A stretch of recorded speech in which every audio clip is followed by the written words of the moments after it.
Hello. Hello. Samahan niyo ako ngayon.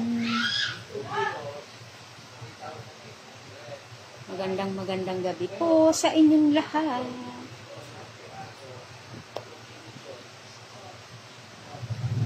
Mabuhay ang mga pinagpalang mga kapatid ko sa Diyos.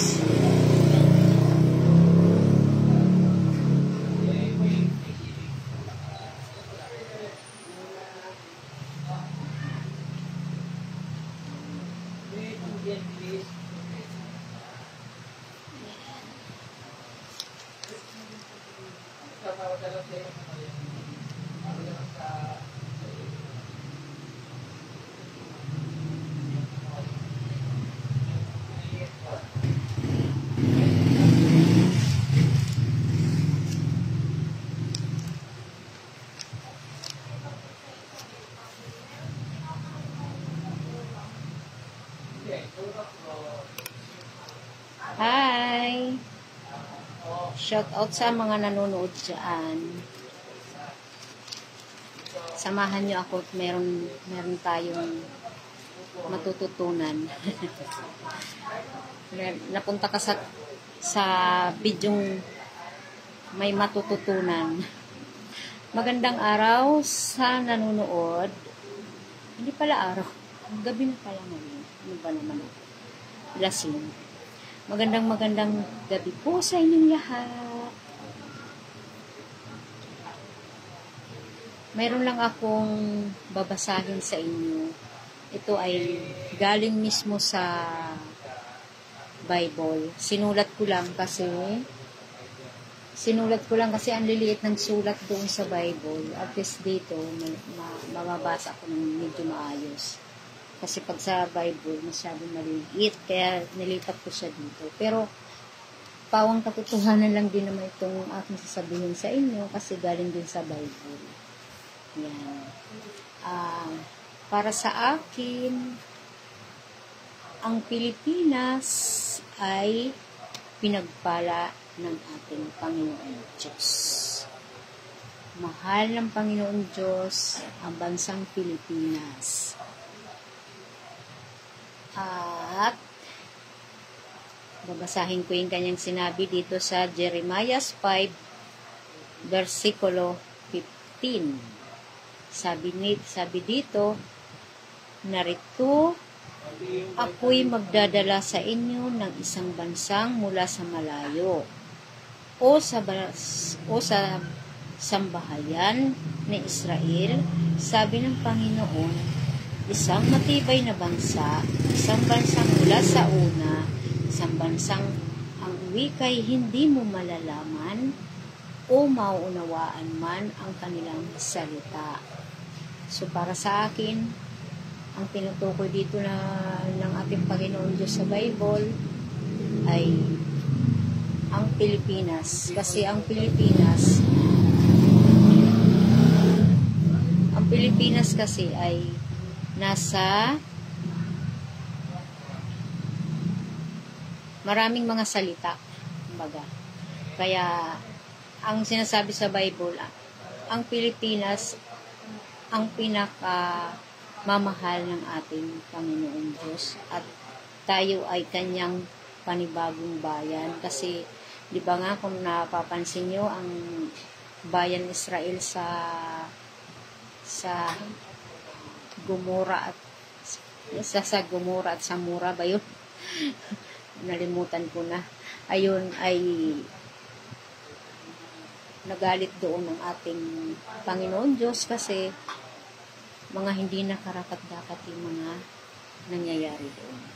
So ngayon, punta naman tayo ulit sa Isaiah 24 versikulo 15. Kaya't luwalhatiin ninyo ang Panginoon sa silangan, ang pangalan ng Panginoon, ang Diyos ng Israel sa mga pulo ng dagat. So, ang tinutukoy talaga dito sa Bible, sa Isaiah ay, alam po ay ang Pilipinas. Kasi nakasabi dito ay silangan. Ang Pilipinas ay nasa silangan tayo, parte ng parte ng silangan tayo na tapat. Tapos, sa mga pulo ng mga dagat, ibig sabihin, Pilipinas nga, kasi maraming pulo ang Pilipinas. Pulo ng mga dagat, mundo, yan. Wala lang, sinare ko lang sa inyo para at least alam nyo na kailangan natin magbalik loob sa Panginoon kasi tayo ay maka-Diyos, kumbaga.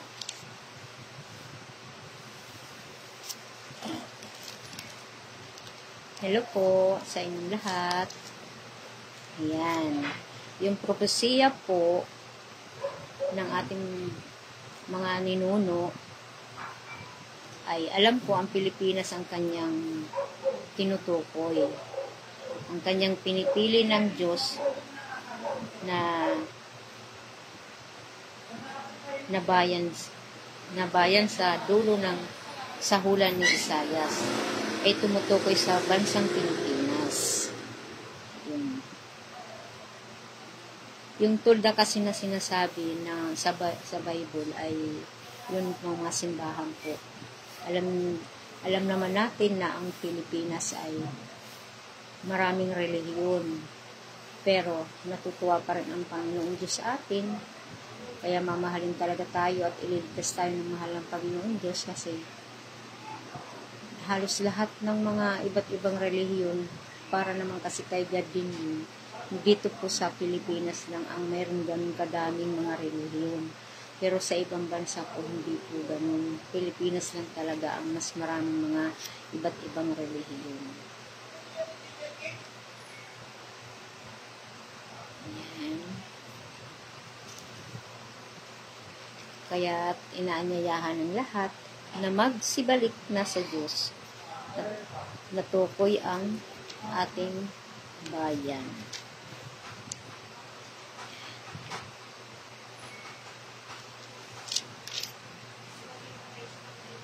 Hello po, shout out po. Shout out po sa inyong lahat, sa mga nanonood. Wala lang, nagsishare lang ako kasi nagbabasa-basa minsan ako ng Bible. Gusto ko rin ma-share sa inyo.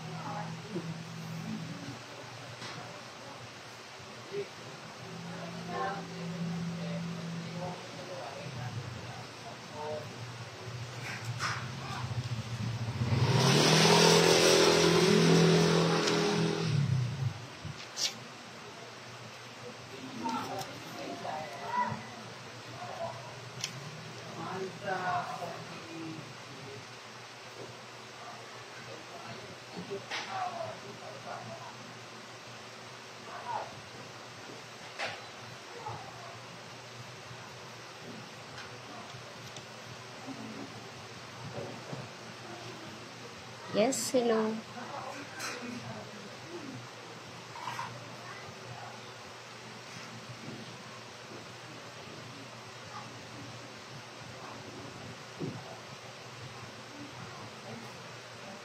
Ang tanda ng Diyos ay ang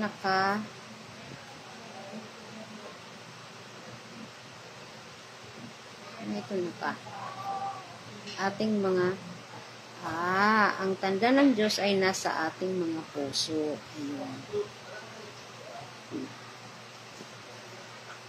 Ayun. Alam naman natin na ang mga Pilipino ay maka-Diyos, kaya tayo ay mahal ng Diyos.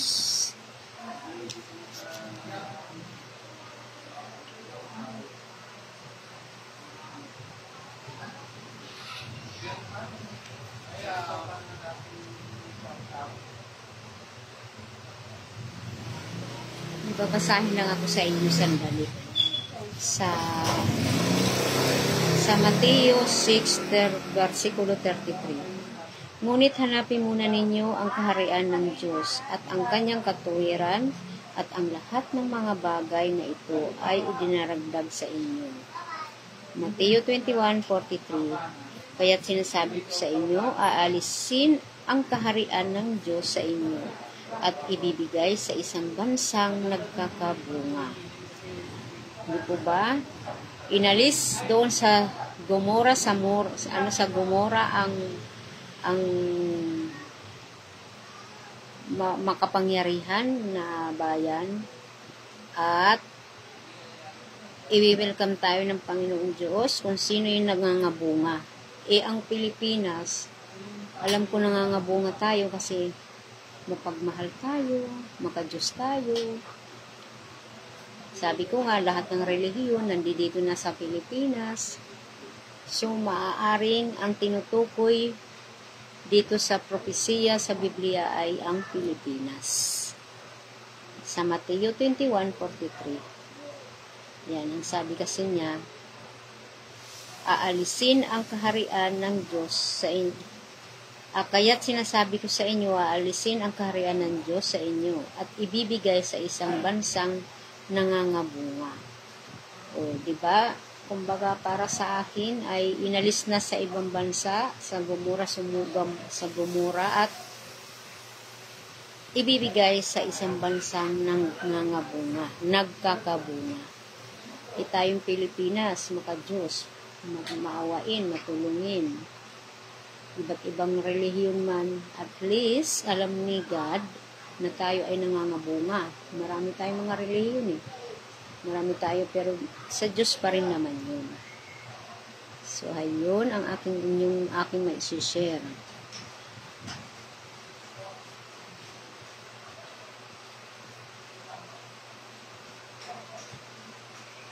Ito rin maganda rin itong Marcos 16:20. At sila'y nagsialis at nangaral sa lahat ng dako na tinutulungan sila ng Panginoon at pinagtitibay ang salita sa pamamagitan ng mga tandang kalakip. Tandang kalakip.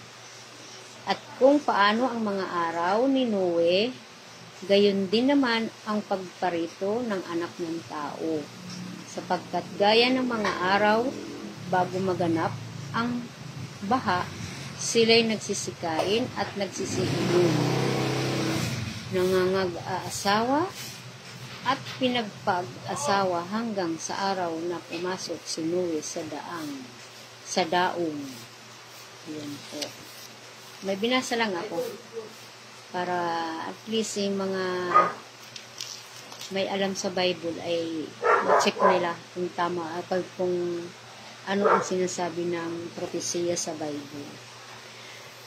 Hayan po, para sa akin, magbalik-balik na tayo sa ating mahal na Panginoon Jesucristo kasi tayo ay biniyayaan niya ng kanyang pagbibig. Mahal tayo ng Panginoon Diyos kasi tayo ay... Yes, hello po. Hello Rowena Lorca. Shout out sa iyo.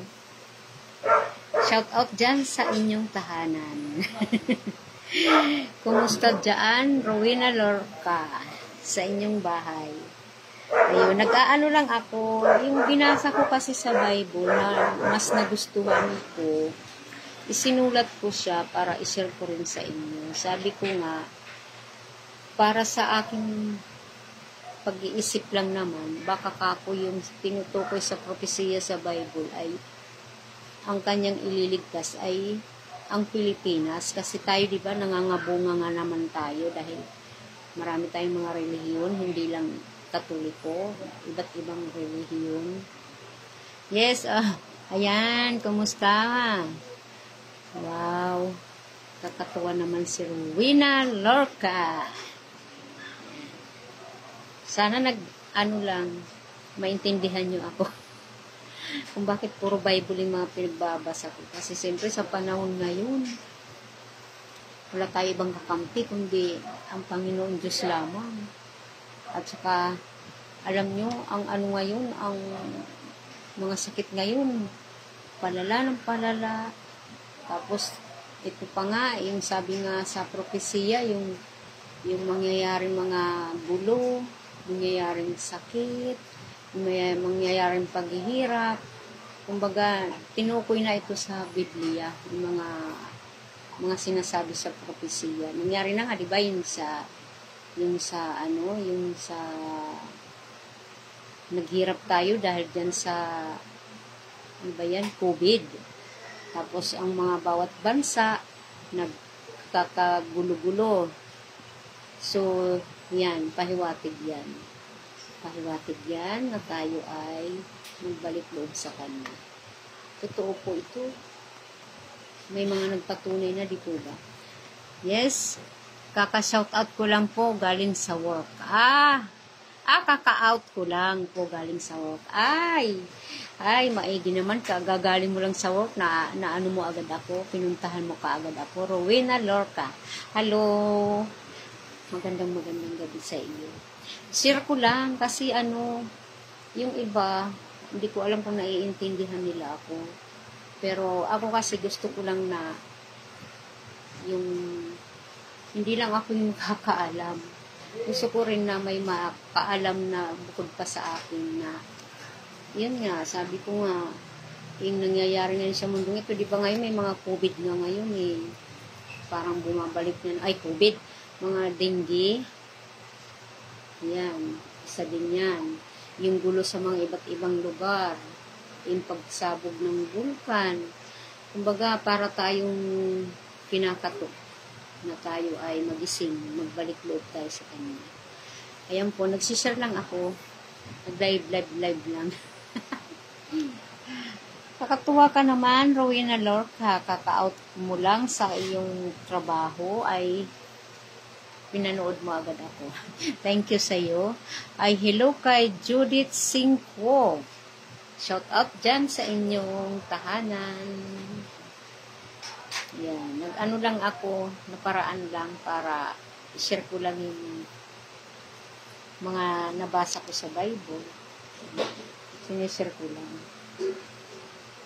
Kasi diba po, ang bawat tahanan ngayon ay wala naman tayo ibang lalapitan kundi siya talaga. Ang ating Panginoon Diyos lamang. Kung napapanood nyo si Willie Ong, kaawa din siya, si Willie Ong. Alam nyo si Willie Ong, doktor na yung asawa niya, mismo siya, doktor na siya, mga anak niya, doktor din, mga makapangyarihan na sila, kasi marami na silang pera, pero may pagsubok pa rin sa kanila. Tingnan nyo, yung pinalabas niyang latest niyang video, parang nagpapaalam na siya, Alam niyo, pag natin siya, nakakaawa din siya. Kaya sa totoo lang, baliwala talaga ang kayamanan sa mundong ito. Iba pa rin yung magpayaman tayo kay Lord. Kasi kahit anong yaman mo, kapag pinitik ka ni Lord, wala ka talagang magagawa. Ubus lahat ng mga mga naipon mo, yung mga kayamanan mo, ubus lahat yan kapag si Lord ay kanyang subukan ka. Kaya minsan nakakaawa talaga. Nakaawa din ako sa kanya sa totoo.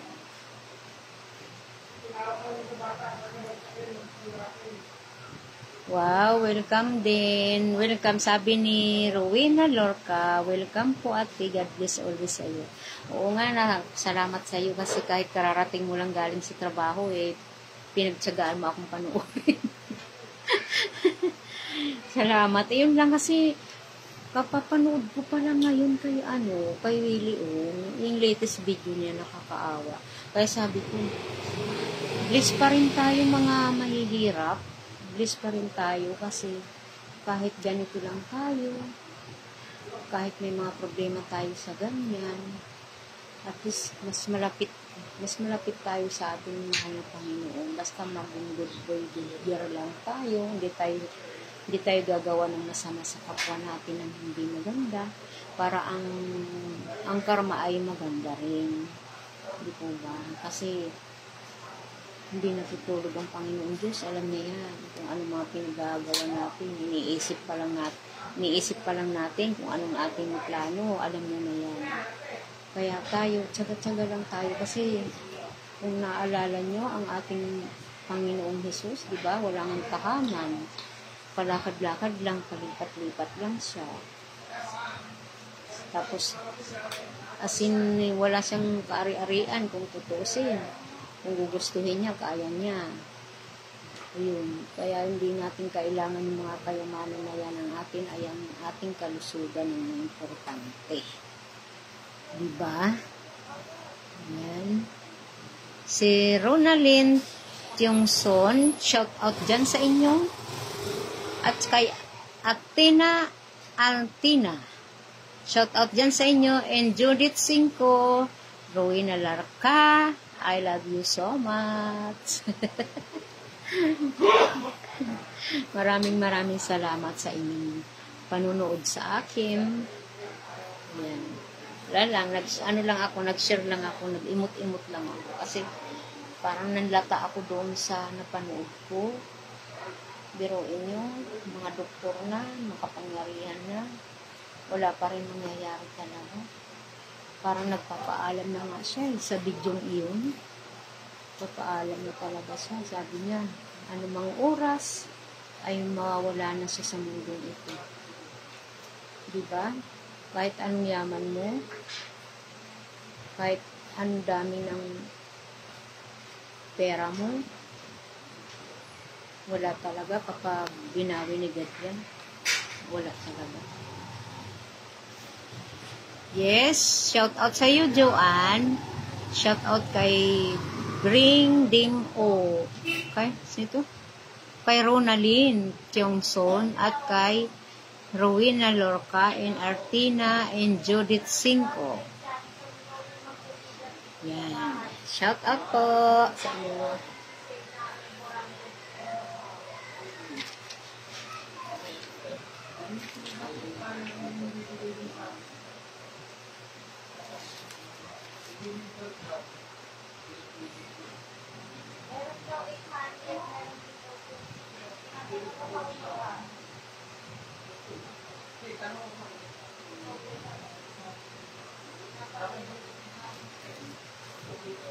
Alam mo yung nabasa ko kasi kanina sa Bible. Ang sabi niya kasi doon, sishare ko lang ha. Sishare ko lang sa inyo. Ang sabi niya kasi doon, kayo daw ay pagdasal, magmanalangin, kasi siya daw ay, ang Panginoon Diyos daw, o ang ating mahal na Panginoong Jesus, ay bigla na lang darating sa na hindi mo inaasahan. Kaya mas maganda daw na handa na tayo. Handa tayo. Ibig sabihin ng handa, yung prepare tayo na tayo ay lumalapit kay God. Yan. Para tayo ay iligtas. Yun lang, parang ayaw ko bakit naisipan ko itong mag-live ngayon para lang sa sa mga napanood ko kay Willie Ong. Biglang na kasing naisipan ko na, oo nga naman baliwala nga yung karamihan, marami kang pera, marami kang kayamanan. Halos lahat nasa iyo na. Pero kapag binawi ng Panginoong Jesucristo yan, isang click lang niya yan, wala ka na talaga. Diba? Yan. Shout out sa inyong lahat dyan. Kay Joanne, kay Ronalyn Tiongson, Rowena Lorca, Altina, and Judith Cinco. Shout out. Ako magsha-shout out lang. Mag-type lang kayo para pumasok kayo sa aking messenger nang mabati ko kayo, nang ma-shout out ko kayo.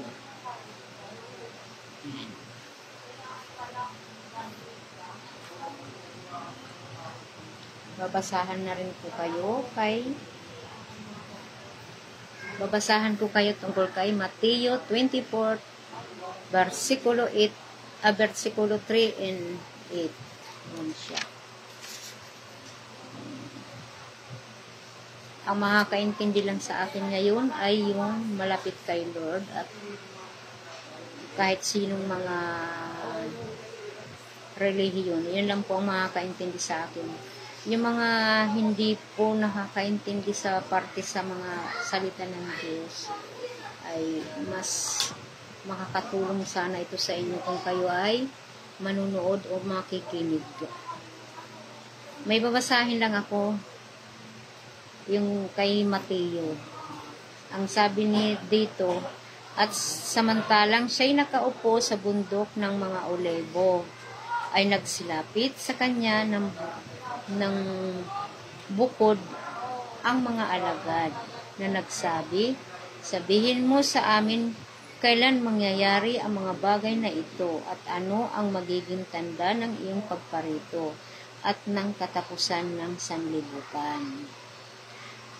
At sumagot si Jesus at sinabi sa kanila, mag-ingat kayo na huwag kayong maligaw ni numan, sapagkat marami ang magsisiparito sa akin pangalan, na magsisipagsabi, ako ang Kristo, at ililigaw ang marami.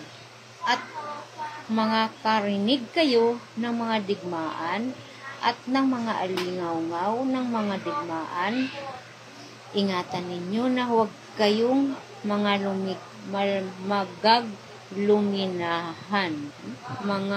guluminahan. Sapagkat kinakailangan mangyari ang lahat ng mga bagay na ito, datapwat ay hindi pa ang wakas. Sapagkat magtitindig ang isang bansa laban sa bansa, at ang isang kaharian laban sa kaharian, at magkakaroon ng taggutom at mga lindol sa iba't ibang dako, datapwat ang lahat ng mga bagay na ito'y pasimula ng kahirapan. Sa Bible po ito galing, ha? Hindi po ito galing sa akin. So, totoo na nga, nangyayari na nga itong propesiya na nakasulat dito sa Bible. Talaga naman nangyayari na nga siya, di ba? Magulo na tayo, naghihirap na tayo, kasi yun na nga, yun sa COVID na, tapos ngayon may dindi pa, tapos lindol, bagyo, yan. Tuloy ko lang. Tapos sabi dito, ngunit tungkol sa araw at oras na yaon, ay walang makakaalam, kahit ang mga anghel sa langit, kahit ang anak, kundi ang Ama lamang.